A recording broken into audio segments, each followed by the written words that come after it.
जो भी डेटा आप कलेक्ट करोगे वो जो है वो ज़्यादा ओरिजिनल होगा। डायरेक्ट पर्सनल इन्वेस्टिगेशन के थ्रू जो इन्फॉर्मेशन कलेक्ट होगा वो ओरिजिनल होगा, एक्यूरेट होगा, रिलायबल होगा और फ्लेक्सिबिलिटी की गुंजाइश है। देखिए ऊपर के 3 पॉइंट मेरे ख्याल क्लियर होंगे आपको सबको कि जो डेटा आप कलेक्ट कर रहे हैं वो ओरिजिनल है, एक्यूरेट है और ज़्यादा रिलायबल रहेगा अगर आप खुद इन्फॉर्मेशन कलेक्ट करके ला रहे हैं तो। इलास्टिक होने का क्या मतलब है कि जब पर्सनल इन्वेस्टिगेशन करता है इन्वेस्टिगेटर खुद जाएगा ना अगर, तो वो अपने सवाल पूछने के जो तरीके हैं ना या सवालों में बदलाव कर सकता है। सवाल सिचुएशन के हिसाब से पूछ सकता है, वो उसमें अकॉर्डिंगली चेंजेस कर सकता है, फ्लेक्सिबिलिटी की गुंजाइश है। समझ रहे हैं बात? सामने वाले को देखते हुए कि बंदा कैसा है, वो कितना ओपनली आंसर कर सकता है, नहीं कर सकता है, उसके अकॉर्डिंग आप ये तय कर सकते हैं कि हमें उससे किस तरह के सवाल पूछने हैं। मतलब आप और ये भी डिसाइड कर सकते हैं कि कौन से सवाल इससे पूछे जाने चाहिए, कौन से सवाल नहीं पूछे जाने चाहिए। तो डायरेक्ट पर्सनल इन्वेस्टिगेशन में आप जो इन्वेस्टिगेशन कर रहे हैं वहाँ पे फ्लेक्सिबिलिटी की गुंजाइश बहुत ज़्यादा है। आप अकॉर्डिंगली जैसे कहते हैं ना इम्प्रोवाइज कर सकते हैं कि इन्वेस्टिगेट आप कर रहे हैं, इन्फॉर्मेशन आपको कलेक्ट करनी है, लेकिन आप घर से सोच के कहते हैं भाई आपको ये इन्फॉर्मेशन कलेक्ट करनी है, लेकिन आप वहां जाके इम्प्रोवाइज कर सकते हैं, कुछ और एक्स्ट्रा इन्फॉर्मेशन भी कलेक्ट कर सकते हैं, या जो फजूल की इन्फॉर्मेशन थी उसको आप स्किप भी कर सकते हो कि इसको इसकी जरूरत नहीं है अब हमें। समझ रहे हैं? तो डायरेक्ट पर्सनल इन्वेस्टिगेशन में डिपेंडिंग अपॉन द सिचुएशन जो पर्सनल इन्वेस्टिगेटर है उस वो फ्लेक्सिबल हो सकता है, इलास्टिक हो सकता है इन्वेस्टिगेशन को लेके। लेकिन दिक्कत है इसके साथ ये है कि ये सिर्फ छोटे एरिया पे के लिए ही सूटेबल है। जहाँ पे आपका एरिया ऑफ इन्वेस्टिगेशन स्मॉल है वहां के लिए तो सूटेबल है, लेकिन लार्ज एरिया ऑफ इन्वेस्टिगेशन के लिए इसको सूटेबल नहीं माना जाता। प्लस पर्सनल बायसनेस इन्वेस्टिगेटर की इन्वॉल्व हो सकती है कि वो जो है वो जब पर्सनल बीटिंग के थ्रू आप इन्फॉर्मेशन कलेक्ट कर रहे हैं ना, तो वो बायस हो सकता है, बंदे को देख के अपने जो इन्वेस्टिगेशन की अप्रोच है वो चेंज कर सकता है, सवाल चेंज कर सकता है, ठीक है, बिहेवियर अपना बदल सकता है। तो देयर इज अ चांस के वो ओवरऑल इन्वेस्टिगेशन के दौरान बायस हो जाए। तीसरी दिक्कत इसके साथ ये है कि ये मेथड एक्सपेंसिव है, टाइम टेकिंग है, और इसके अलावा अफर्ट भी ज़्यादा लगेगा इसमें। जाहिर है कि अगर आप पर्सनल इन्वेस्टिगेशन करेंगे और आपको मान लीजिए 50 लोगों से पर्सनली मिलके इन्फॉर्मेशन कलेक्ट करनी है, तो जाहिर है आपको टाइम भी बहुत लगेगा, अफर्ट भी बहुत लगेगा, पैसा तो जाहिर है खर्च होगा ही होगा। तो time, effort and money is everything is involved in this method of collecting information. So इसलिए हम इसको expensive consider करते हैं। Tell me, is this clear to all of you? हमने कितने पॉइंट्स किए? डायरेक्ट पर्सनल इन्वेस्टिगेशन का मतलब मैंने बता दिया आपको क्या होता है, जहाँ पे इन्वेस्टिगेटर खुद इन्फॉर्मेंट के पास जाएगा इन्फॉर्मेशन कलेक्ट करने के लिए। ये जो पूरा मेथड है तभी सक्सेसफुल होगा जब इन्फॉर्मेंट क्या हो, डिलिजेंट हो, एफिशिएंट हो, टॉलरेंट हो।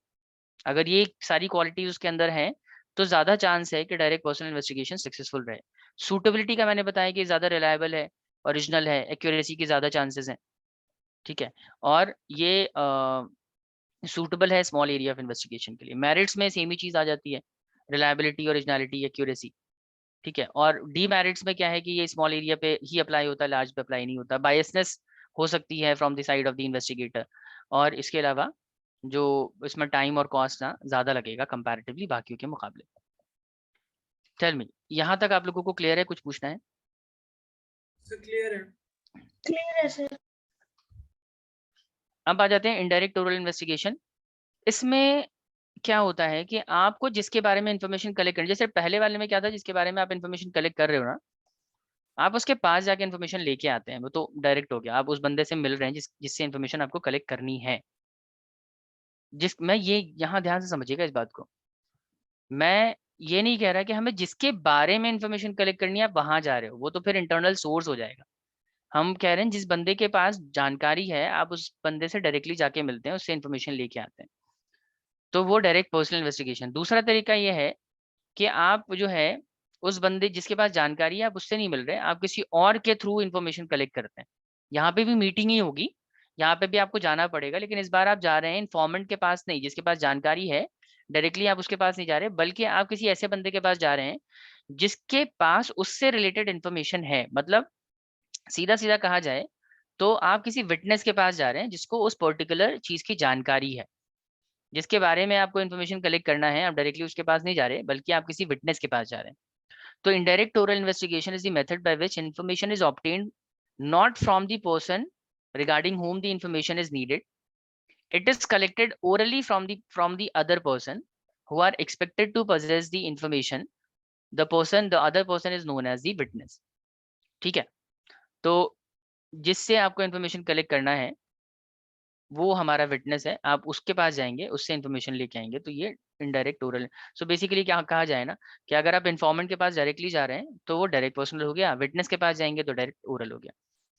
अब इसका फायदा, इसकी सूटेबिलिटी क्या है कि भाई आप when the field of investigation जब लार्ज है ना, उसके लिए सूटेबल है कि आप बजाय सारे इन्फॉर्मेंट के पास जाने के किसी विटनेस के पास जाके इन्फॉर्मेशन कलेक्ट कर लेते हो, है ना। आप सारे इन्फॉर्मेंट के पास नहीं, बहुत सारे लोग हैं जिससे आपको डेटा कलेक्ट करना है, लेकिन बजाय सबके पास जाने के आपने एक दो विटनेस डिसाइड किए कि भाई इनके पास जानकारी हो सकती है, मैं सीधा इन्हीं के पास जाता हूँ, इन्हीं से इन्फॉर्मेशन लेके आता हूँ। तो ये तरीका तब अपनाया जाता है जब इन्वेस्टिगेशन का एरिया बहुत बड़ा हो, प्लस आपके लिए पॉसिबल नहीं है कि सारे इन्फॉर्मेंट के साथ डायरेक्टली कॉन्टैक्ट कर करके इन्फॉर्मेशन कलेक्ट करो, otherwise it will take a lot of time और बहुत ज़्यादा एफर्ट और कॉस्ट इन्वॉल्व होगी। तो इसलिए आप डिसाइड करते हो कि नहीं, हमें सबसे इन्फॉर्मेशन कलेक्ट नहीं करनी, हम सीधा विटनेस के पास जाएंगे, वहां से इन्फॉर्मेशन लेके आ जाएंगे। समझ रहे हैं बात? तो जैसे पुरानी फिल्मों में नहीं दिखाते थे, पुरानी फिल्में अगर आपने देखी हो भाई, किसी किसी इलाके में किसी, मान लीजिए किसी लोकेलिटी में किसी का मर्डर हो गया फॉर एग्जांपल। अब मर्डर जो है वो उसकी जानकारी पूरे मोहल्ले वालों को है, लेकिन हम क्या कर रहे हैं, उनमें से किसी एक दो को हमने कोर्ट में बुला लिया एज अ विटनेस और वो गवाही दे रहे हैं, उन्हीं से हमें इन्फॉर्मेशन मिल रही है। तो इसमें क्या हो रहा है, आपका टाइम बच रहा है, आप पूरे इलाके के सभी लोगों को पकड़ पकड़ के नहीं पूछ रहे, इन्फॉर्मेशन कलेक्ट नहीं कर रहे भाई यहाँ किसने मर्डर किया, कैसे हुआ, ये सारी जानकारी आप किसी विटनेस से ले लेते हैं। और आप ऐसा क्यों कर रहे हैं, क्योंकि अदरवाइज अगर आप सारे इन्फॉर्मेंट को पकड़ोगे ना, सारे इन्फॉर्मेशन सारे इन्फॉर्मेंट से आप इन्फॉर्मेशन कलेक्ट करने की कोशिश करेंगे, तो वो उसमें आपका बहुत वक्त ज़ाया होगा और ये पॉसिबल भी नहीं है आपके लिए कि आप सारे इन्फॉर्मेंट से डायरेक्टली कॉन्टैक्ट भी कर पाओ, उनकी अवेलेबिलिटी पे भी डिपेंड करता है। तो फिर ऐसी सिचुएशन में हम विटनेस चूज कर लेते हैं और उन्हीं की इन्फॉर्मेशन पर रिलाई करके अपना ओपिनियन या कंक्लूजन बना लेते हैं। तो इसका इसका मेरिट क्या होगा, जाहिर है आपको सबसे मिलना नहीं है, सबके साथ सब पे वक्त नहीं लगाना है, सब पे पैसा खर्च नहीं करना, तो ये एक्सपेंसिव नहीं है कंपैरेटिवली। इसमें इन्वेस्टिगेटर की पर्सनल बायसनेस इन्वॉल्व नहीं होती, और ये जो है तो ये आम तौर पे लार्ज एरिया ऑफ इन्वेस्टिगेशन पे भी अप्लाई हो सकता है, जैसे कि पर्सनल इन्वेस्टिगेशन अप्लाई नहीं होता। लेकिन दिक्कत इसकी ये है कि ये इसमें एक्यूरेसी कम रहेगी, क्योंकि इसमें जानकारी वहां से नहीं मिल रही है आपको जिसके बारे में आप इन्फॉर्मेशन कलेक्ट कर रहे हो, जानकारी कोई और दे रहा है, विटनेस दे रहा है। तो यहाँ पे एक्यूरेसी कंपैरेटिवली कम होती है as compare to the personal investigation. और personal biasness of the witness में भी इन्वॉल्व, और विटनेस जो है हो सकता है वो अपना पर्सनल बायसनेस उसमें इन्वॉल्व कर दे, वो जानबूझ के आपको गलत इन्फॉर्मेशन दे दे, वो डिपेंडिंग ऑन के उसका इंटरेस्ट किस तरह का है वो बायस हो सकता है। सिमिलरली क्योंकि एक्यूरेसी कम है इसकी और जो वो है विटनेस जो है वो बायस हो सकता है, इसलिए जो कंक्लूजन आप बनाएंगे ना उसकी इन्फॉर्मेशन के बेसिस पे, वो हमेशा इस बात का आपको उसमें रहेगा डर के, यार वो कुछ श्योर नहीं हो गया, डाउटफुल रहेगा हमेशा कि पता नहीं उसने इन्फॉर्मेशन सही दी गलत दी। तो हमेशा वहाँ पे एक डाउट है कि जो भी इन्फॉर्मेशन हमने कलेक्ट करी है वो गलत भी हो सकती है, तो डाउटफुल कंक्लूजन रहेगा। तो ये दिक्कतें हैं इसकी, ठीक है। तो ये हो गया आपका इनडायरेक्ट ओरल। दोनों में बेसिक डिफरेंस ये है कि वहाँ पे आप इन्फॉर्मेंट के पास जाते हैं, यहाँ पे विटनेस के पास जाते हैं। दूसरा डिफरेंस ये है कि वो स्मॉल एरिया ऑफ इन्वेस्टिगेशन अगर हो तो वो तब सूटेबल है, ये तब भी अप्लाई हो जाता है जब लार्ज एरिया ऑफ इन्वेस्टिगेशन हो। उसमें ज़्यादा कॉस्ट लगेगी, ज़्यादा टाइम लगेगा, ज़्यादा एफर्ट लगेगा। इसमें कम कॉस्ट लगेगी, कम टाइम लगेगा, कम एफर्ट लगेगा। उसमें उसमें पर्सनल बायसनेस इन्वॉल्व नहीं होती है, मतलब उसमें पर्सनल बायसनेस हो सकती है लेकिन इन्वेस्टिगेटर की होगी। यहाँ पे विटनेस का पर्सनल बायसनेस हो सकता है। इसके अलावा वहाँ पे एक्यूरेसी ज्यादा रहेगी, रिलायबिलिटी ज्यादा रहेगी, यहाँ पे एक्यूरेसी और रिलायबिलिटी कंपैरेटिवली कम रहती है। तो ये डिफरेंस है। अब आ जाते हैं यहाँ पे आपको मीटिंग ही नहीं करनी है किसी से। ये जो मेथड है ना, मेल्ड क्वेश्चन आयर, यहाँ पे आपको ना इन्फॉर्मेंट से मिलना है ना आप विटनेस से मिल रहे हैं। आप क्या कर रहे हैं, इन्फॉर्मेंट को जिसके पास जानकारी है किसी चीज के बारे में, आप उसको मेल कर रहे हो। मेल के थ्रू आप उसको एक क्वेश्चन आयर सेंड कर देते हैं। क्वेश्चन आयर क्या है, एक काइंड ऑफ क्वेश्चन की लिस्ट है, करेक्ट।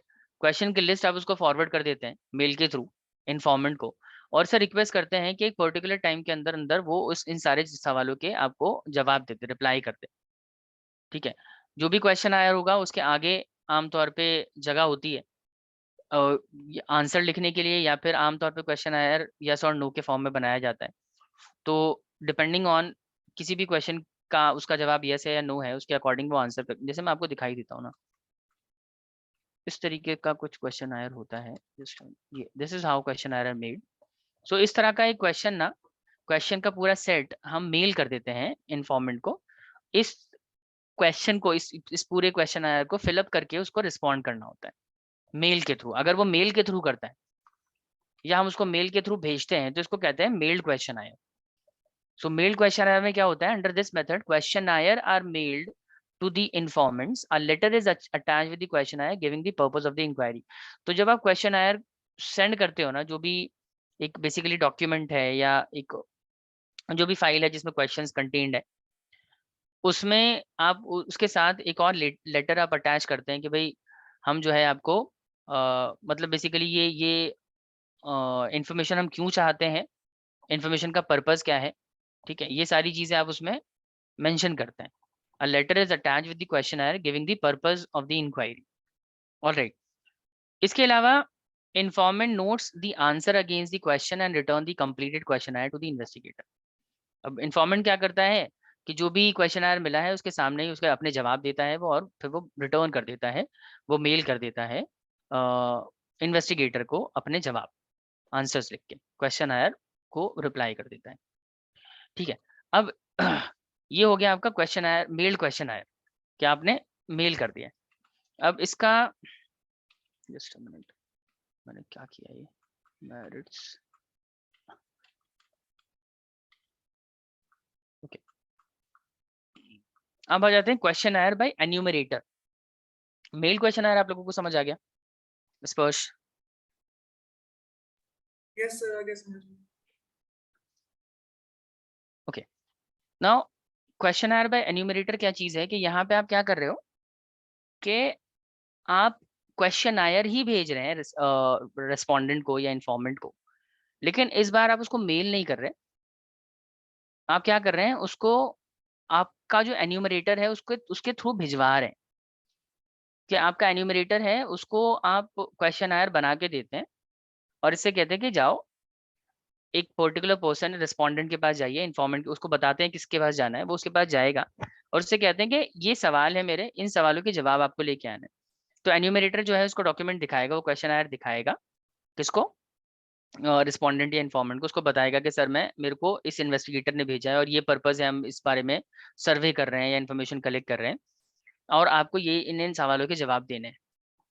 इन्फॉर्मेंट अगर रेडी हो जाता है तो एन्यूमरेटर क्या करता है, एन्यूमरेटर क्वेश्चन आयर पे ही उसके जवाब को रिकॉर्ड करेगा, उसके आंसर्स को रिकॉर्ड करेगा।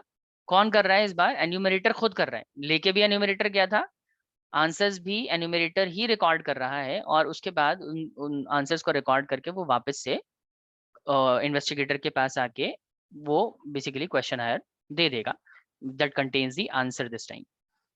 So under this method, a questionnaire is prepared according to the purpose of inquiry and enumerator himself approaches the informant with the questionnaire. Enumerator जा रहा है इस बार, और under this method the enumerator himself fills, वो ही भरता भी है questionnaire को। fill up कौन करेगा, respondent या informant नहीं करेगा, इस बार enumerator ही उसको fill up भी करेगा। जो भी रिक्वायर्ड इन्फॉर्मेशन है वो इन्फॉर्मेंट से कलेक्ट करके उसको भरेगा उस पर और उसके बाद वो अपना क्वेश्चन आयर लेके वापस आ जाएगा। आप मेरे को बताइए कि मेल क्वेश्चन आयर और क्वेश्चन आयर बाय एन्यूमरेटर में फर्क क्या हुआ और कौन सा मतलब कौन सा कब चूज किया जाएगा, बताइए which one should be choose when. Sorry sir किस किस में डिफरेंस बता रहे हैं? क्वेश्चन आयर बाय मेल क्वेश्चन आयर और क्वेश्चन आयर बाय एन्यूमरेटर में क्या फर्क आपको महसूस होता है? सर मेल में हम सॉफ्ट कॉपी भेजते हैं और एन्यूमिनेटर में हम किसी पर्सन को भेजते हैं हार्ड कॉपी के साथ। करेक्ट, एक डिफरेंस हो गया। मेल क्वेश्चन आयर में कौन फिलअप करता है सारी सर जानकारी? सर जिसको हमने वो भेजा होता है। इन्फॉर्मेंट खुद करेगा, ठीक है, और ये कौन करेगा? सर एन्यूमिनेटर। ठीक है, करेक्ट। देखो आमतौर पे मेल क्वेश्चन आयर तब इस्तेमाल किया जाता है जब जो इन्फॉर्मेंट है वो पढ़ा लिखा है, एजुकेटेड है, तो आमतौर पे हम मेल क्वेश्चन आयर कर देते हैं, उसको भेज देते हैं कि वो खुद ही पढ़ लेगा, खुद ही आंसर करके रिप्लाई कर देगा, सॉरी खुद खुद ही रिप्लाई कर देगा उसको। और एन्यूमरेटर वाला जो मेथड है आमतौर पे तब अप्लाई किया जाता है जब जिससे आपको इन्फॉर्मेशन कलेक्ट करनी है, सबसे पहले चीज़ तो आप उसको सॉफ्ट कॉपी नहीं भेज सकते, ये रीज़न हो सकता है। दूसरा रीज़न ये है कि आप बेसिकली जो आपका इन्फॉर्मेंट है, रिस्पोंडेंट है, उसको उसको पढ़ना नहीं आता। वो क्वेश्चन खुद पढ़ के और रिप्लाई नहीं करेगा, इसलिए आप एन्यूमरेटर भेज रहे हो जो सवाल पढ़ेगा भी और जवाब उससे लेके उस पे लिख लेगा, ठीक है? इसके अलावा आमतौर पे आप ये तरीका तब अपनाते हैं, मेल्ड क्वेश्चनेयर वाला तो तब अपनाते हैं जब आप उससे डायरेक्टली कॉन्टैक्ट नहीं कर पाओगे। आपका एन्यूमरेटर उससे नहीं मिल सकता, वो आउट ऑफ सिटी है या आउट स्टेशन कहीं भी है, तो उससे कॉन्टैक्ट नहीं हो सकता, आप एन्यूमरेटर आप अपना नहीं भेज सकते, तो उस सिचुएशन में आप वो अप्लाई कर लेते हैं। लेकिन ये एन्यूमरेटर वाला जो मेथड है, ये तब अप्लाई होता है जब आप रिस्पोंडेंट से मिल सकते हैं, कॉन्टैक्ट करके आप इन्फॉर्मेशन कलेक्ट कर सकते हैं, ठीक है? अच्छा एक बात बताओ, अगर हमें एक्यूरेसी चाहिए या जो आंसर है उसमें उसकी रिलायबिलिटी हमें इंश्योर करनी है, तो हमें कौन-सा वाला तरीका अपनाना चाहिए? क्वेश्चनेयर बाय एन्यूमरेटर अपनाना चाहिए या मेल्ड क्वेश्चनेयर अपनाना चाहिए? Sir questionnaire by enumerator. Enumerator, correct. क्योंकि आप जो सामने वाले को भेजोगे ना, एक बंदे को भेज रहे हैं आप इन्फॉर्मेशन कलेक्ट करने के लिए, सबसे पहली चीज़ तो वो सारी इन्फॉर्मेशन लेके आएगा। मेल्ड क्वेश्चनेयर में क्या होता है ना कि एक बंदा मेल देखेगा, नहीं देखेगा या देख के रिप्लाई करेगा, नहीं करेगा, हो सकता है इग्नोर कर दे, हो सकता है कुछ सवालों के आपको जवाब ना रिप्लाई करे वो, दीज़ आर दी पॉसिबिलिटीज़। तो पहली चीज़ तो ये हो सकती है कि वो जवाब ही ना दे, इसमें एक दिक्कत है मेल्ड क्वेश्चनेयर में। दूसरी दिक्कत ये है कि अगर वो जवाब दे रहा है अपने कन्वीनियंस के अकॉर्डिंग जो उसको बेहतर लग रहा है, जो जिसका जवाब उसको आसान लग रहा है वो दे देता है, बाकी चीज़ें छोड़ देता है, ऐसा भी हो सकता है। तो questionnaire by enumerator comparatively better है अगर आप ज़्यादा एक्यूरेसी चाहते हैं, जो भी इन्फॉर्मेशन कलेक्ट हो रही है उसके अंदर। अब इसकी सूटेबिलिटी देखिए, आम तौर पे एन्यूमरेटर मेथड जो है, वो तब अप्लाई होता है जब एरिया ऑफ इन्वेस्टिगेशन लार्ज है and investigation need specialized skill and investigator. मतलब उस जो भी इन्वेस्टिगेशन आप कर रहे हो उसमें एक स्किलफुल इन्वेस्टिगेटर की ज़रूरत है और वो एन्यूमरेटर उसको उस पर्टिकुलर रिक्वायरमेंट को सैटिस्फाई कर सकता है, तो आप एन्यूमरेटर मेथड यूज़ करेंगे। सर आप मेल वाला लार्ज स्केल में यूज होता है या स्मॉल स्केल में? When the field of investigation is अच्छा, ये वाला पॉइंट आपके हिसाब से क्या होना चाहिए? सर लार्ज में स्मॉल होना चाहिए। व्हेन द फील्ड ऑफ इन्वेस्टि कौन सा वाला? Sir mail. मेल्ड क्वेश्चन है, हाँ, मेल्ड क्वेश्चन है तो लार्ज में होता है। Okay sir. मेल्ड क्वेश्चन है हमेशा लार्ज में होगा। The investigator are well versed with the local language and cultural norms. अच्छा, ये वाला जो मेथड है ना, ये तभी सूटेबल माना जाता है जब एन्यूमरेटर जो है उसे लोकल लैंग्वेज की जानकारी हो और लोकली किस तरह के क्या कल्चरल नॉर्म्स हैं उसकी जानकारी हो। भाई ज़ाहिर है एक एन्यूमरेटर जो है वो लोगों से मीटिंग कर के इन्फॉर्मेशन कलेक्ट करेगा ना, तो जिस इलाके में वो जा रहा है उस इलाके की जानकारी, उस इलाके की लैंग्वेज और कल्चर और एथिक्स की जानकारी तो उसको होनी चाहिए ना। अदरवाइज़ अदरवाइज़ हो सकता है कि रिस्पोंडेंट जो है वो उनको कोई बात बुरी लग जाए। क्लियर है पॉइंट? तो जैसे फॉर एग्ज़ाम्पल कि जैसे कोई कोई एन्यूमरेटर आप किसी मुस्लिम इलाके में फॉर एग्ज़ाम्पल भेज रहे हैं, तो मुस्लिम इलाके में मान लीजिए फ्राइडे का दिन है, फ्राइडे को नमाज़ होती है ऑब्वियसली। तो उस दिन एन्यूमरेटर अगर पहुँच गया, अब उसे आइडिया नहीं है कि भई फ्राइडे को नमाज़ होती है और मुस्लिम कम्युनिटी जो है ना, इस दिन हमें टाइम नहीं देगी। और वो उस दिन अप्रोच कर रहा है रिस्पोंडेंट को, वो कह रहा है कि सर आप हमें इन्फॉर्मेशन दे दो, हम सर्वे करने आए हैं, या पर्टिकुलर इन्फॉर्मेशन आपसे चाहिए। तो देयर इज़ अ पॉसिबिलिटी के सामने वाला बंदा आपको टाइम ना दे, क्योंकि आपको आइडिया नहीं है कि आपको एक्चुअली पता ही नहीं है कि उनके लिए फ्राइडे कितना इम्पोर्टेंट है और उस दिन वो उस पर्टिकुलर डे टाइम नहीं दे सकते। बात समझ रहे हैं? तो इसी तरीके से आप किसी भी इलाके में जा रहे हैं, आप जिस भी इलाके में जा रहे हैं, वहाँ की ज़बान आपको पता होनी चाहिए, लैंग्वेज का पता होना चाहिए और वहाँ के जो रूल्स एंड रेगुलेशन है, कल्चरल नॉर्म्स जो हैं, उसका भी आपको आइडिया अच्छे से होना चाहिए। अदरवाइज़ ऐसा हो सकता है कि कोई भी बंदा किसी भी बात को लेके हर्ट हो जाए और आपको फिर वो प्रॉपर रिस्पॉन्स ना दे, आपके इन्वेस्टिगेशन वहाँ पे फेल हो जाए। समझ आई बात स्पर्श and everyone else? Yes yes sir Yes, clear. sir. Okay, now let's talk about the merits. Merits क्या है? ज़ाहिर है आपका एन्यूमरेटर जाएगा तो करेक्ट इन्फॉर्मेशन लेके आएगा, एक्यूरेसी मेरिट है यहाँ पे। पर्सनली कॉन्टैक्ट हो जाएगा, जो जिस बंदे से आपको जानकारी चाहिए, यहाँ पे पर्सनल कॉन्टैक्ट की गुंजाइश है, इम्पार्शियल अप्रोच रहेगी, कंप्लीटनेस रहेगी, जो डेटा कलेक्ट होगा वो कंप्लीट होगा। जैसे मेल क्वेश्चन आयर में नहीं हो पाता, आपने भेजा मेल क्वेश्चन आयर तो वो आधे सवाल के जवाब आपको मिल रहे हैं, आधों का नहीं मिल रहा। ठीक है। इम्पार्शियल इसलिए होगा क्योंकि जो एन्यूमरेटर है ना, उसको इन्वेस्टिगेटर से कोई मतलब नहीं है, उसको काम मिला है, वो अपना काम परफॉर्म करेगा और इम्पार्शियली अनबायस वे में अपना काम परफॉर्म करके लाके दे देगा। वो पार्शियल होने की यहाँ पे गुंजाइश नहीं है एन्यूमरेटर की। जैसे इन्वेस्टिगेटर हो सकता है ना पार्शियल, लेकिन आप अगर इन्वेस्टिगेटर को एक रोल देते हो, एक जॉब दे देते हो, वो जाएगा इन्फॉर्मेशन कलेक्ट करेगा, ये उसका काम है। तो यहाँ पे किस बात की गुंजाइश नहीं है, यहाँ पे इम्पार्शियल होने की गुंजाइश नहीं है। लेकिन दिक्कतें क्या है कि ये बहुत ज्यादा एक्सपेंसिव है। एक्सपेंसिव एज एन के अब एन्यूमरेटर सभी लोगों से जा जाके मिलेगा तो जाहिर है पैसा खर्च होगा, टाइम कंज्यूम होगा बहुत ज्यादा। और सबसे इंपॉर्टेंट चीज है कि इसमें जो एन्यूमरेटर है वो सक्षम होना चाहिए। वो कम्पिटेंट अगर नहीं है तो पूरा का पूरा जो सिस्टम है वो फेल हो जाएगा। इस मेथड से कोई फायदा आपको नहीं होगा अगर आपने एन्यूमरेटर ही कम्पिटेंट नहीं रखा है तो। और fourth is, it is not suitable for private investigation. Can anyone tell me why it is not suitable for private investigation? Any one of you? Sir अगर क्यों हमें हम सर अगर हमें किसी से प्राइवेट इन्वेस्टिगेशन करनी है, तो हमें अपने जिसको हम भेज रहे हैं एन्यूमरेटर को, उसको नहीं बताना चाहते हैं। अच्छा, मतलब इसे क्या कहेंगे, आपके ट्रस्ट का इशू है? Yes sir. अच्छा, नहीं यहाँ पे स्पर्श इस मतलब कॉन्टेक्स्ट में, ये ज्यादा एक्सपेंसिव हो जाता है उसके लिए।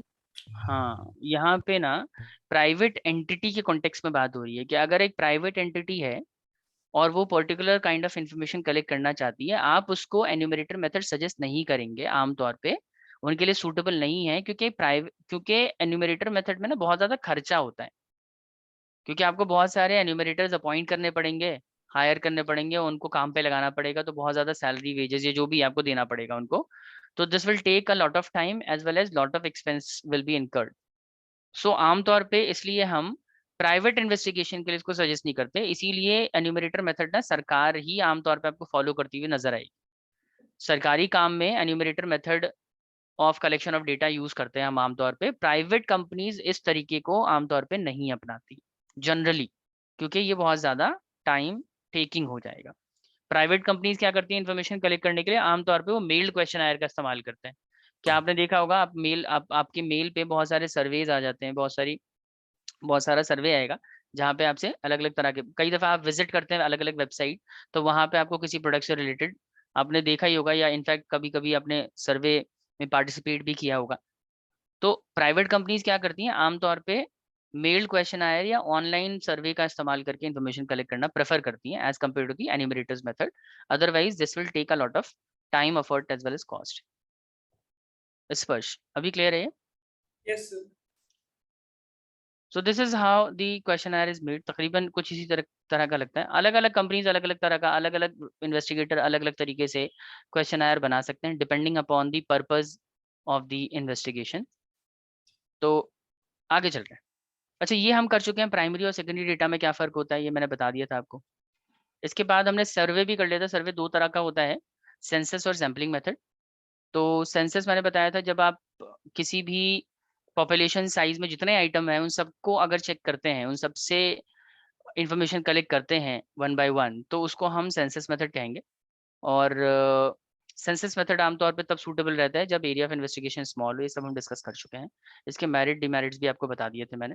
सैम्पलिंग मेथड भी हमने बात करी है, और इसके भी मेरिट डिमेरिट कर लिए थे। मेरा ख्याल है इसमें मैंने आपको क्या डिफरेंस बताया था, सेंसस सैम्पलिंग में क्या डिफरेंस होता है? Any no idea? नहीं। ओके, तो डिफरेंसेस इजी हैं, आप बता सकते हो मेरे को। जैसे सबसे पहले स्पर्श से पूछ लेते हैं। स्पर्श, आप मेरे को बताइए, एक्यूरेसी और रिलायबिलिटी के बेसिस पे अगर डिफरेंशिएट करना हो सेंसस और सैम्पलिंग को, तो आप कैसे डिफरेंशिएट करेंगे on the basis of accuracy and reliability? तो सेंसर ज्यादा एक्यूरेट और रिलायबल होगा। सेंसस ज्यादा एक्यूरेट और रिलायबल होगा, सैम्पलिंग कम एक्यूरेट और कम रिलायबल होगा। Yes sir. टाइम के बेसिस पे अगर किया जाए? सर सैम्पलिंग में कम टाइम लगेगा। करेक्ट। फिर एरिया ऑफ इन्वेस्टिगेशन, सेंसस तब अप्लाई होता है जब एरिया ऑफ इन्वेस्टिगेशन स्मॉल हो, सैम्पलिंग तब अप्लाई होता है जब एरिया ऑफ इन्वेस्टिगेशन लार्ज हो। Similarly nature of item, census method आमतौर पे तब अप्लाई होता है जब किस तरह के आइटम्स हो पॉपुलेशन साइज में, होमोजीनियस या हेट्रोजीनियस? Sir homogeneous. सेंसस तब अप्लाई होता है जब आइटम हेट्रोजीनियस हो, अलग अलग कैरेक्टरिस्टिक, अलग अलग फीचर्स वाले अगर आइटम होंगे ना, तो census method is more suitable. तभी तो आपको सारी चीजें चेक करने की जरूरत पड़ रही है, सारे आइटम चेक करने की जरूरत पड़ रहा है आपको, क्योंकि सब आइटम अलग अलग कैरेक्टरिस्टिक वाले हैं। जैसे मैंने एग्जांपल दिया था ना कि अगर मैं आपसे पूछूं भाई मार्केट में सबसे अच्छा फोन कौन सा है, अब क्योंकि फोन मार्केट में जितने अवेलेबल हैं सबके फीचर्स अलग अलग है, हर मामले एक फोन दूसरे फोन से किसी ना किसी मामले में अलग है, तो इसके लिए आपको हर फोन चेक करना पड़ेगा, इसलिए चेक करना पड़ रहा है क्योंकि क्योंकि क्या है वो हेट्रोजीनियस आइटम है। लेकिन अगर हम सैम्पलिंग की अप्लाई बात करें तो सैम्पलिंग आप तब आमतौर पर अप्लाई कर लेते हैं जहाँ पे होमोजीनियस आइटम, एक जैसे अगर आइटम है ना, तो हम वहाँ पे सैम्पलिंग बड़े आराम से कर सकते हैं। जैसे आमतौर पे हम ग्रोसरी प्रोडक्ट जब भी परचेज करते हैं सैम्पलिंग के बेसिस पे परचेज करते हैं, थोड़े बहुत चेक कर लिए, बाकी आपने ऐसे ही खरीद लिए बगैर देखे, तो सैम्पलिंग है क्योंकि ज्यादातर प्रोडक्ट होमोजीनियस होते हैं। कॉस्ट के बेसिस पे सेंसस में ज्यादा खर्चा होता है, सैम्पलिंग में कम खर्चा होता है। एडमिनिस्ट्रेशन और मैन पावर के बेसिस पे अगर डिफरेंशिएट करें तो बताइए। यार एक सेकंड रुक जाओ, मेरी एक इंपॉर्टेंट कॉल आ रही है, मैं जरा ये रिसीव कर लेता हूँ, जस्ट अ मिनट।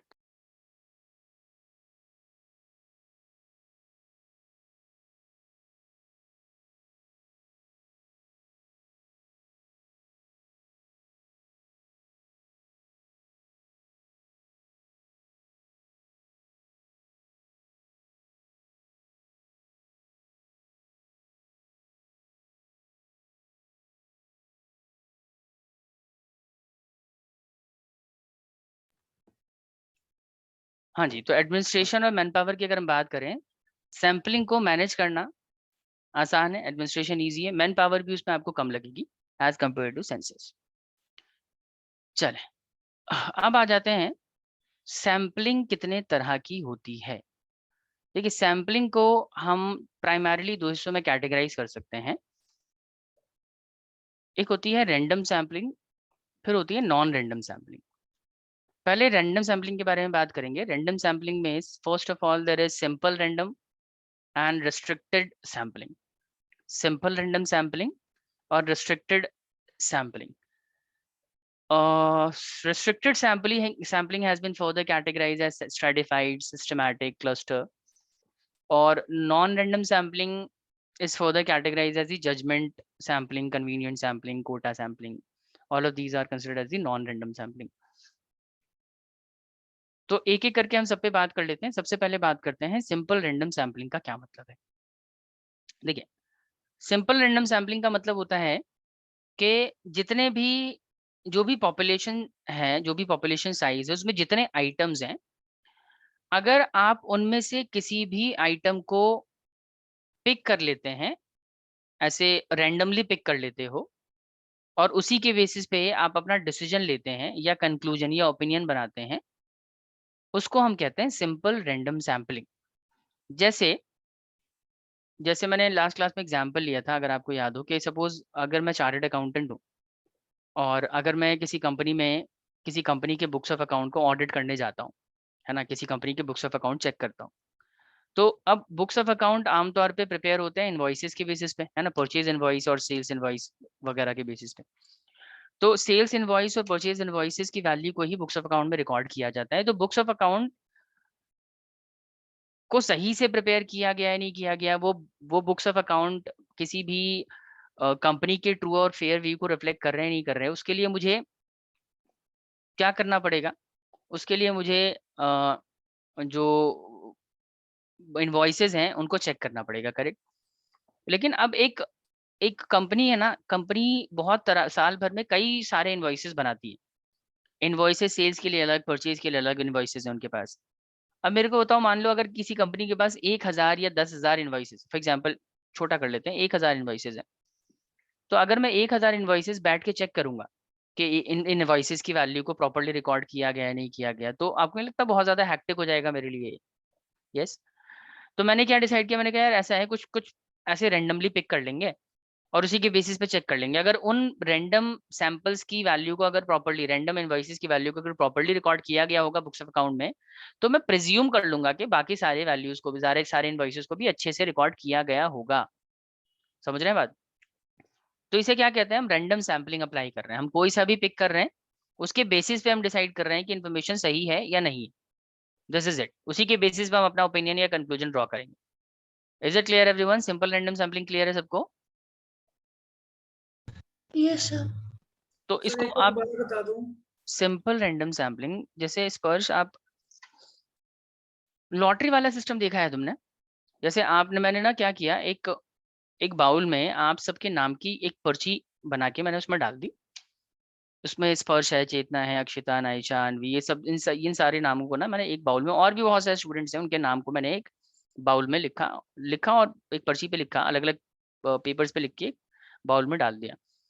और मैंने ये डिसाइड किया कि भाई उनमें से जिसका भी नाम आएगा, जितने भी स्टूडेंट हैं उनमें से मैं 5 स्टूडेंट सेलेक्ट करूंगा, और जिन भी 5 स्टूडेंट का नाम आएगा उनको मैं, लेट्स से, मैं उनको ट्रीट दूंगा, मैं आउटिंग पे ले जाऊंगा, मैं डिनर कराऊंगा, समथिंग लाइक दिस। तो मैंने क्या किया, वो सारे नामों को लिख के ना मैंने एक बाउल में डाला, और मैं अब आंख बंद करके उसमें से कोई भी 5 नाम मैं उठाना चाहता हूँ। आप बताइए क्या स्ट्रैटेजी मैं अपनाऊंगा यहाँ पे उन नाम, किसी भी नाम को पिक करने के लिए। सर कोई स्ट्रैटेजी नहीं लगेगी, आप रैंडमली किसी को भी पिक कर लेंगे। Yes getting sir. My point? So this is what we call random sampling.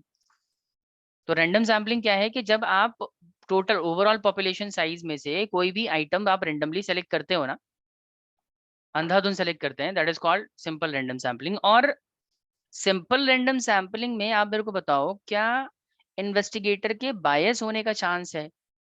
बताइए, क्या बायस होने का मतलब क्या वो इंटेंशनली डिसाइड कर सकता है कि किसको सेलेक्ट करना है, किसको नहीं करना, किसको चूज करना है, नहीं करना? ये अथॉरिटी उसके पास रहेगी सिंपल रैंडम सैम्पलिंग में? नो यस और नो? सर। नहीं, वो चूज ही नहीं कर सकता किसको सेलेक्ट करें, किसको छोड़ दें। सबके सेलेक्ट होने का चांस इक्वल होगा। जितने भी आइटम है उस पूरे पॉपुलेशन साइज में, every item has the equal chance of being selected. तो यहाँ पे बायसनेस नहीं होती on the part of the investigator. देखिए, simple random sampling are one which, क्या लिखा है मैंने, simple random sampling one which in which, अच्छा खैर ये थोड़ा सा गलत हो गया। Simple random sampling are which in which every item of the population has an equal chance of being selected। ठीक है, this method is also known as unrestricted random sampling. इसी को हम अनरिस्ट्रिक्टेड रैंडम सैम्पलिंग भी कहते हैं। जैसे आपने ये देखा होगा ना पीछे, हमने क्या लिखा है, simple random sampling. Simple random sampling को और क्या कहते हैं, अनरिस्ट्रिक्टेड रैंडम सैम्पलिंग। तो a simple random sampling one which is in which every item of the population has an equal chance of being selected। इसको हम अनरिस्ट्रिक्टेड रैंडम सैम्पलिंग भी कहते हैं। और इसमें देखिए इंपॉर्टेंट चीज क्या है कि there is no personal biasness under this method on the part of the investigator, as every item has the equal chance of being selected। Every item has the equal chance of being selected। Next, then there is restricted random sampling। And see, in case of restricted random sampling, we have further categories। Restricted random sampling में we have stratified sampling, systematic sampling and cluster sampling। तो restricted sampling में हम सबसे पहले करेंगे stratified sampling। देखिए, stratified sampling क्या होता है, जितना भी पॉपुलेशन साइज है ना आपका, जो भी पॉपुलेशन, लेट्स से मेरी क्लास में for example 200 student, for example मेरी क्लास में टोटल ओवरऑल 200 स्टूडेंट्स हैं। तो मैंने क्या किया कि मैंने उन सारे स्टूडेंट को ना अलग अलग ग्रुप में डिवाइड कर दिया। करेक्ट, उनके एज के बेसिस पे डिवाइड कर दिया, या ये कह लो कि वो जिस जिस लोकेशन से बिलोंग करते हैं, जिस लोकेलिटी से आते हैं, या जिस स्कूल के स्टूडेंट है उनके बेसिस पे मैंने अलग अलग कैटेगराइज कर दिया। कुछ भी हो सकता है कि मैंने उनको अलग अलग ग्रुप में डिवाइड कर दिया, किसी किसी अलग अलग कैरेक्टरिस्टिक की बेसिस पे। एज के बेसिस पे ग्रुप कर सकते हो आप उनके जेंडर के बेसिस पे कैटेगराइज कर सकते हो, आप लोकेशन के बेसिस पे कर सकते हैं, स्कूल के बेसिस पे कर सकते हैं। तो depending on various characteristic, I have categorized all the items of the population into different groups। जो ग्रुप्स मैंने बनाए हैं ना, मान लीजिए हर ग्रुप में मैंने 30 या लेट्स से 25 स्टूडेंट को रखा है। इसका मतलब मेरे टोटल 8 ग्रुप बनेंगे, 8 ग्रुप बन गए, 200 स्टूडेंट के 8 ग्रुप बना दिए मैंने, और सबको अलग अलग कैरेक्टरिस्टिक की बेसिस पर अलग अलग ग्रुप में रखा हुआ है। अब क्या करता हूँ, ये जो ग्रुप बनाया है ना हमने, इसको कहते हैं strata. This is called strata. अब हर ग्रुप में से मैं कुछ स्टूडेंट को रेंडमली पिक कर लूंगा, कुछ स्टूडेंट को हर ग्रुप में से कुछ स्टूडेंट पिक कर लिए मैंने। जैसे मान लीजिए हमारे स्कूल में ना कोई कोई प्रोग्राम होने वाला है, उसके लिए मुझे स्टूडेंट चाहिए कि वो सब ना प्रोग्राम में पार्टिसिपेट करें। अब जब मैंने ऐसे ही सबसे बोला ना कि भाई आप लोगों को पार्टिसिपेशन करना है प्रोग्राम में, कोई भी इवेंट होने वाला है उसमें पार्टिसिपेशन करना है, तो सारे बच्चे ना वो पार्टिसिपेशन के लिए मना कर रहे थे। तो मैंने कहा देखो ऐसा ऐसे चलेगा नहीं, आपको पार्टिसिपेट करना ही पड़ेगा। तो मैंने क्या किया, अलग अलग ग्रुप बनाए और हर ग्रुप में से रेंडमली कुछ कुछ स्टूडेंट पिक कर ली। समझ रहे हैं बात? तो दिस इज कॉल्ड कि मैं क्या कर रहा हूँ, स्ट्रैटिफाइड सैम्पलिंग अप्लाई कर रहा हूँ कि मैं सेलेक्ट कर रहा हूँ, लेकिन हर ग्रुप में से सेलेक्ट कर रहा हूँ जस्ट टू इंश्योर दैट कि हर तरह के स्टूडेंट कवर हो जाए, कि गवर्नमेंट स्कूल वाला भी आ जाए, प्राइवेट स्कूल वाला भी आ जाए, लड़कियों में से भी कुछ स्टूडेंट आ जाएं, लड़कों में से भी कुछ आ जाएं, कुछ एक पर्टिकुलर लोकेशन के भी आ जाएं, दूसरे पर्टिकुलर लोकेशन के भी आ जाएं। तो स्ट्रैटिफाइड सैम्पलिंग में हम क्या करते हैं कि अलग अलग स्ट्रैटा में, अलग अलग ग्रुप में आप पूरे पॉपुलेशन को डिवाइड कर देते हैं depending upon their, based on their different characteristics. और फिर उसके बाद आप सब में से कुछ कुछ आइटम पिक कर लेते हैं और उसके बाद जो है जो भी डिसीजन लेना होता है आप लेते हैं। जैसे मान लीजिए कि मैंने स्पर्श से कहा कि भाई स्पर्श आपके हिसाब से मार्केट में सबसे अच्छा फ़ोन कौन सा है? तो अब मार्केट में तो बहुत सारे फ़ोन है और सबके सबके कैरेक्टरिस्टिक अलग-अलग है, करेक्ट? तो ये क्या करते हैं ये बेहतर बेहतर डिसीजन लेने के लिए सारे फ़ोन्स को ना अलग-अलग कैटेगरीज़ में डिवाइड कर देते हैं, उनके अलग-अलग कैरेक्टरिस्टिक की बेसिस पे। तो ये इन्होंने एक कैटेगरी बनाई उस तरह के फ़ोन की जिनका कैमरा अच्छा है। एक कैटेगरी बना दी जिसका प्रोसेसर अच्छा है, एक कैटेगरी बना दी जिसका डिस्प्ले अच्छा है, एक कैटेगरी और बना दी जिसकी प्रोसेसिंग स्पीड अच्छी है। तो 4 कैटेगरीज़ में सारे फ़ोन्स को डिवाइड कर दिया और एक और कैटेगरी बना दी जिसका बैटरी बैकअप अच्छा है, करेक्ट? और अब क्या करते हैं, सब में से ये रैंडमली कोई-कोई सा फ़ोन पिक कर लेते हैं। अब जो भी आइटम पिक होगा ना उसमें ये देखो हर ग्रुप में से जब अगर आप कुछ आइटम पिक करेंगे, तो उसमें इस बात की श्योरिटी रहेगी कि जो भी आइटम्स आपने पिक किए हैं ना, वो ओवरऑल सारे पॉपुलेशन साइज को प्रॉपर्ली रिप्रेजेंट करेंगे। आपने जो आइटम पिक किया है ना, जो फ़ोन्स आपने पिक किए हैं, ऐसा नहीं होगा कि वो सारे के सारे ऐसे फ़ोन निकल आए जिसमें जिसमें कैमरा ही अच्छा है। सारे के सारे फ़ोन सिर्फ़ ऐसे नहीं हो सकते जिनका प्रोसेसर अच्छा है। जब आप ग्रुप में डिवाइड कर रहे हैं ना, मकसद क्या है कि कुछ ऐसे फ़ोन आप उठा लें, जिनका कैमरा अच्छा है, कुछ ऐसे फ़ोन उठा लें जिसका प्रोसेसर अच्छा है, कुछ ऐसे फ़ोन उठा लें जिसका बैटरी बैकअप अच्छा है। तो हर सेगमेंट से कुछ-कुछ फ़ोन उठा के उसके बाद आप डिसीजन लें कि which phone is better than the other phones. समझ रहे हैं बात? तो अगर आप ऐसे ग्रुप में डिवाइड करके आइटम पिक करते हैं ना, that is called stratified sampling. Sampling is all about selecting few items out of the total population. लेकिन अगर ग्रुप बना के कर रहे हैं तो स्ट्रैटिफाइड है। रैंडमली कर रहे हैं कोई विदाउट एनी लॉजिक, तो उसे सिंपल रैंडम सैंपलिंग कहेंगे। समझ रहे हैं बात? Is this clear to all of you? Yes sir. Okay. अब देखो बेसिक पर्पस क्या है स्ट्रैटिफाइड सैंपलिंग का, जो मैं बता रहा था अभी आपको। Basic purpose of this method is to ensure that characteristic of heterogeneous population is adequately represented in the sampling. आप ये चाहते हैं कि जितने भी आइटम सेलेक्ट हो ना, वो पॉपुलेशन के हेटेरोजेनियस कैरेक्टरिस्टिक को रिप्रेजेंट करें। ऐसा ना हो कि सारे एक ही तरह के phone as a sample select हो जाएं। आप ये चाहते हो कुछ ऐसे फोन सेलेक्ट हो जिसका कैमरा अच्छा है, जिसका जिसका बैटरी बैकअप अच्छा है, किसी का डिस्प्ले अच्छा है। तो हर तरह के फोन सेलेक्ट होने चाहिए, उसके बेसिस पे हम डिसीजन लेंगे भाई कौन अच्छा है कौन सा खराब है। तो अगर आप ये इंश्योर करना चाहते हैं कि ऐसे आइटम सेलेक्ट हो जो पॉपुलेशन के हेटेरोजेनियस कैरेक्टरिस्टिक को प्रॉपर्ली रिप्रेजेंट कर सके, then in that case we applied stratified sampling. We divide the entire population into different strata, different groups. Now, then we have the systematic sampling. This one is easy. इसमें क्या कर रहे हो ना आप, इसमें आप क्या करते हैं, जो भी पॉपुलेशन साइज है आपका उसको एक सीक्वेंस में एक ऑर्डर में अरेंज कर लेते हैं और फिर हर उस पूरे पॉपुलेशन में से आप ये डिसाइड करते हैं कि nth आइटम आप एज अ सैंपल पिक करोगे। जैसे मैं एज एन ऑडिटर जब किसी कंपनी में गया ऑडिट करने के लिए, अब उस कंपनी के अंदर ना 20,000 इन्वॉइसेस, सॉरी 20,000 बहुत ज्यादा हो जाएगा, 2,000 इन्वॉइसेस। तो मेरे समझ नहीं आ रहा था मैं कौन सा वाला इन्वॉइस चेक करूं, कौन सा छोड़ दूं। तो मैंने क्या किया ना, सारे सारे इन्वॉइसेस को डेट वाइज ऑर्गेनाइज कर लिया, या फिर उसको क्रोनोलॉजिकल ऑर्डर में अरेंज कर लिया। और मैंने डिसाइड किया कि उस जो भी मैंने इन्वॉइसेस अरेंज किए हैं ना, हर 50th इनवॉइस को मैं चेक करूंगा। जितने जैसे 2000 इनवॉइसेस है ना टोटल, तो मेरे को समझ नहीं आ रहा मैं पहला चेक करूं, कौन आखिरी चेक करूं, बीच वाला चेक करूं। तो मैंने डिसाइड किया कि हर 50वें नंबर पे जो आएगा ना वो चेक कर लेंगे। तो जब मैंने चेक करना शुरू किया, फर्स्ट 50th पे जो आएगा वो पिक कर लिया, फिर 100 पे जो आएगा वो पिक कर लूंगा, फिर 150 पे जो आएगा वो पिक कर लूंगा, 200 पे जो आएगा ऐसे वो पिक कर लेंगे। समझ रहे हैं बात? तो आपने एक पर्टिकुलर आइटम ही डिसाइड कर लिया कि हमेशा मुझे nth आइटम पिक करना है। That is called systematic sampling. जैसे मैंने ये डिसाइड किया अपनी क्लास में कि भाई मुझे ये तय करना है, मुझे ये फाइंड आउट करना है कि बच्चे बच्चे कैसा परफॉर्म कर रहे हैं, मेरे क्लास के स्टूडेंट कैसा परफॉर्म कर रहे हैं। तो ये इवेलुएट करने के लिए मैं जाहिर है उनसे क्वेश्चंस पूछूंगा। तो मैंने ये डिसाइड किया कि सबसे क्वेश्चन पूछूंगा, बहुत टाइम लगेगा। मेरी क्लास में 200 स्टूडेंट है, अगर मैं 200 के 200 से पूछने लग जाऊंगा बहुत टाइम लगेगा।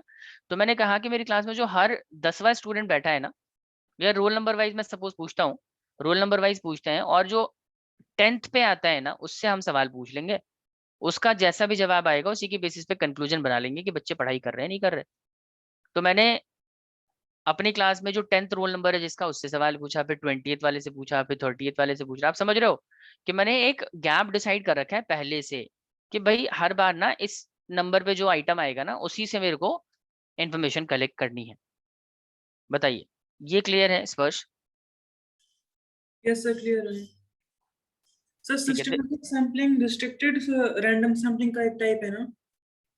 हाँ, ये रिस्ट्रिक्टेड रैंडम सैम्पलिंग का ही पार्ट है जहाँ पे आप रैंडमली सेलेक्ट नहीं कर रहे। यस ठीक है, सर। एक सिस्टम कुछ ना कुछ आपने तय कर रखा है, उसके अकॉर्डिंग जो है आप सैंपल पिक कर रहे हैं। तो this method can be applied if data is properly arrange. Important चीज क्या है कि आप nth आइटम ही पिक करोगे, उसके लिए जरूरी है कि आपने पहले डेटा ऑर्गेनाइज किया हुआ हो। डेटा अगर ऑर्गेनाइज है तो ये सूटेबल है तरीका अप्लाई करना, अदरवाइज दिक्कत है।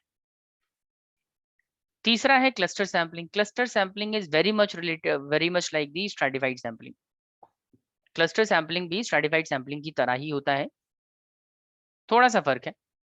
इस मेथड में क्या करते हैं हम, इस मेथड में भी सारे पॉपुलेशन साइज को अलग अलग ग्रुप में डिवाइड कर देते हैं। ग्रुप में अलग अलग ग्रुप में डिवाइड करते हैं। उन ग्रुप को इस बार हम स्ट्रैटा नहीं कहते हैं, इस बार हम उनको क्लस्टर कहते हैं। समझ रहे? जो भी पॉपुलेशन साइज है उनको अलग अलग ग्रुप में कैटेगराइज कर दिया हमने, A group, B group, C group, D group, इस तरीके से। और इस बार देखो, स्ट्रैटिफाइड सैम्पलिंग में क्या होता था कि आप अलग अलग स्ट्रैटा बनाते थे, अलग अलग ग्रुप बनाते थे, और हर ग्रुप में से आप कुछ आइटम पिक करते थे।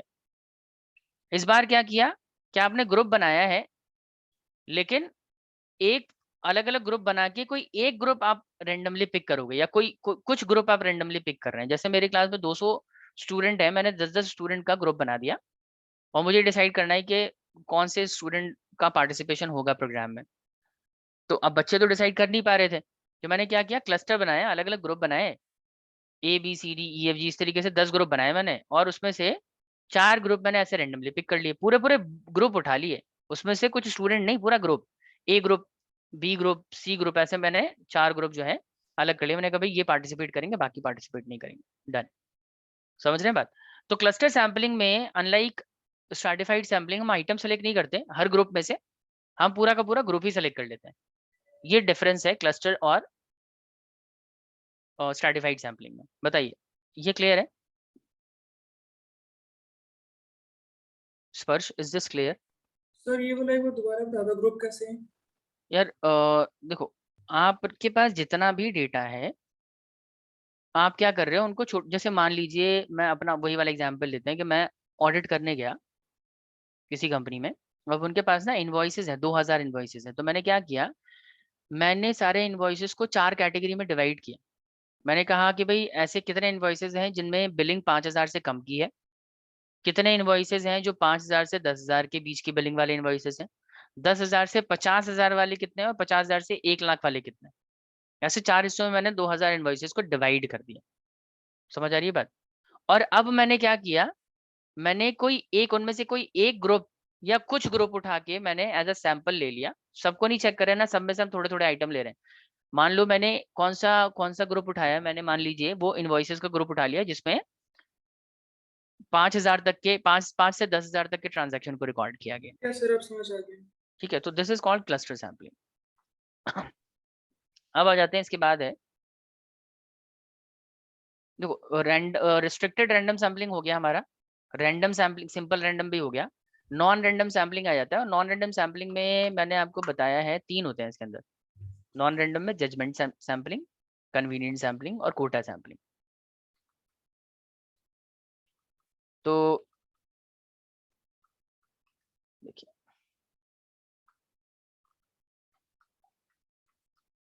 हाँ जी, जजमेंट सैम्पलिंग बहुत इजी है। इसमें हम क्या कर रहे हैं, हमारा जो इन्वेस्टिगेटर है ना जजमेंट सैम्पलिंग में, अपने एक्सपीरियंस के बेसिस पे किसी पर्टिकुलर आइटम को एक्सक्लूसिवली सेलेक्ट करता है, रैंडमली सेलेक्ट नहीं करता, ध्यान से सुनिएगा। किसी पर्टिकुलर आइटम को वो डिसाइड करता है कि भाई मैं यहीं से आइटम पिक करूंगा, मैं इसी वाले आइटम को एज अ सैंपल सेलेक्ट करूंगा। और वो ऐसा कर रहा है बिकॉज वो अपना नॉलेज और एक्सपीरियंस के आधार पे उसको लग रहा है कि भाई अगर मैं ये वाला आइटम पिक करूंगा ना, तो इसके हिसाब से मुझे करेक्ट इंफॉर्मेशन मिल जाएगी किसी भी चीज के बारे में।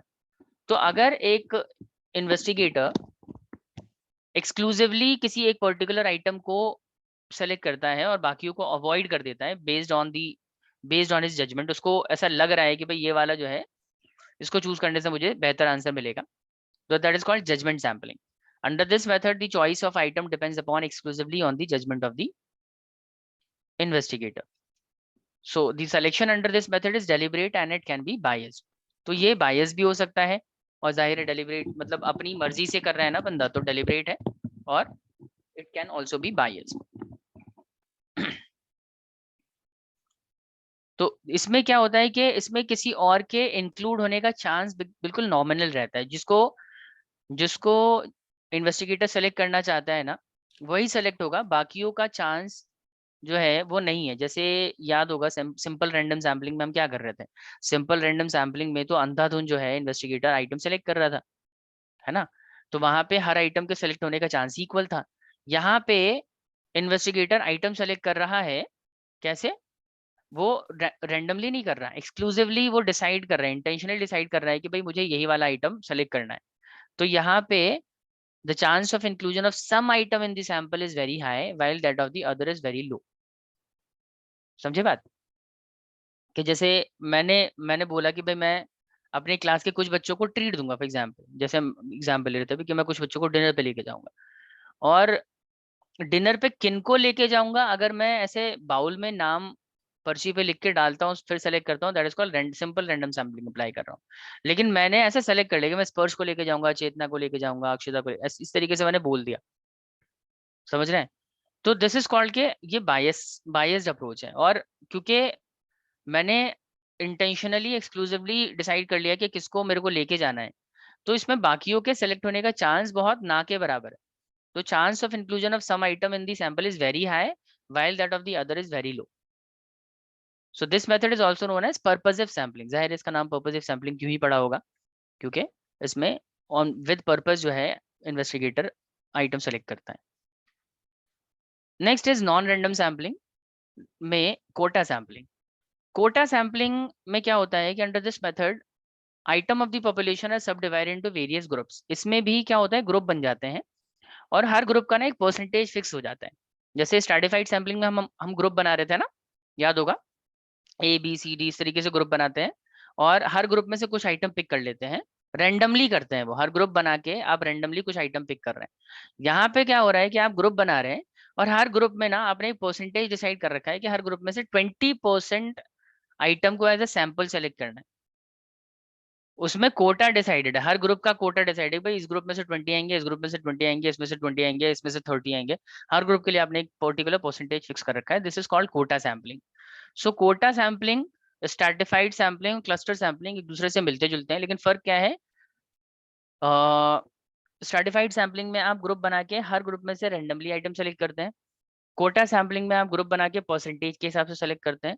क्लस्टर सैम्पलिंग में आप क्या करते हो, क्लस्टर सैम्पलिंग में आप पूरा का पूरा ग्रुप ही सेलेक्ट कर लेते हैं।